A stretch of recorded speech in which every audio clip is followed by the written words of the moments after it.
एक समय पृथ्वी पर लगातार 12 वर्षों तक भयंकर अकाल पड़ा। अकाल के समय ना कहीं नभ पर बादल दिखाई दिए और ना ही धरा पर कहीं हरियाली। सभी झीलें, तालाब, नदी, नाले सूख गए। समस्त सृष्टि में हाहाकार मच गया।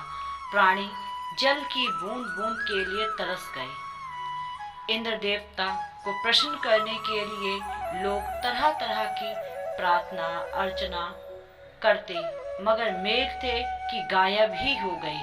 किसान अपनी सोने जैसी धरती के बंजर हो जाने के भय से वह हर समय प्रार्थना में लीन रहने लगे।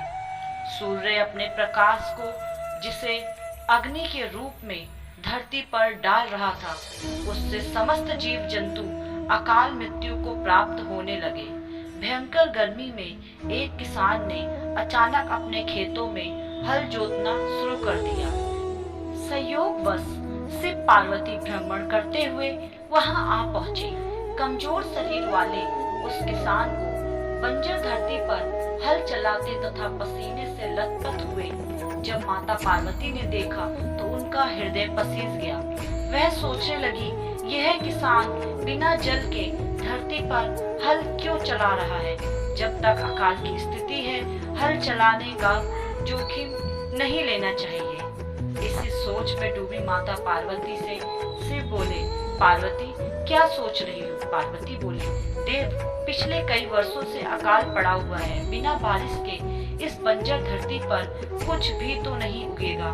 फिर इस किसान को क्या पड़ी है कि वह इतनी भयंकर गर्मी में धरती पर हल चला रहा है। इससे वह स्वयं को भी परेशानी कर रहा है और बेचारे भूखे प्यासे बैल भी परेशान हो रहे हैं। क्या किसान को लगता है कि वर्षा होगी? शिव बोले, नहीं, इसे कोई पूर्वाभास नहीं है कि वर्षा होने वाली है। अकाल के 12 वर्ष का समय व्यतीत हो जाने से इसे इस बात का भी आभास है कि निकट भविष्य में वर्षा होने का कोई संकेत नहीं है। पार्वती ने शिव की बात काटते हुए कहा, फिर व्यक्ति मूर्खता क्यों कर रहा है? पार्वती की शंका पर समाधान करते हुए शिव बोले, यह व्यक्ति मूर्ख नहीं, इसे सब कुछ पता है, फिर भी यह हल इसलिए चला रहा है कहीं इस लंबे समय में निठल्ले बैठे रहने से वह हल चलाना ही ना भूल जाए। शिव का उत्तर पाकर माता पार्वती उस किसान के कष्टों के निवारण उपाय ढूंढने लगी। माता जानती थी कि भगवान शिव जब भी अपना वर्षादायी शंख बजाते हैं तो वर्षा होने लगती है। उन्होंने शिव से कहा, प्रभु, किसान यह सोचकर कि कहीं वह हल चलाना ना भूल जाए, कितना कष्ट उठाकर हल चला रहा है, लेकिन आपने भी तो इतने वर्षों से अपना वर्षादायी शंख नहीं बजाया है। कहीं ऐसा ना हो कि आप भी शंख बजाना भूल जाएं। नहीं पार्वती, ऐसा कैसे हो सकता है? शिव तपाक से बोले, मैं शंख बजाना भला कैसे भूल सकता हूँ? पार्वती झट से बोली, ऐसा क्यों नहीं हो सकता स्वामी? इतने वर्षों से आपने शंख नहीं बजाया, ऐसे में हो सकता है कि शंख बजाना ही भूल गए हो। नहीं पार्वती, मुझे शंख बजाना आता है। अपना शंख बजाना ना तो मैं भूल सकता हूँ और ना ही भूलूंगा। शिव ने पार्वती की शंका निवारण के प्रयास में कहा, मगर पार्वती अपनी जगह अड़िग थी। कहने लगी, प्रभु, यदि ऐसा नहीं तो एक बार बजाकर क्यों नहीं देखते?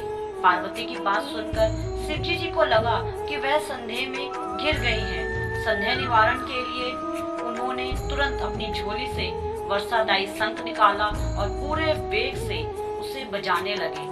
बस फिर क्या था, शंखनाद होते ही समूचे आकाश में मेघ घिर आए।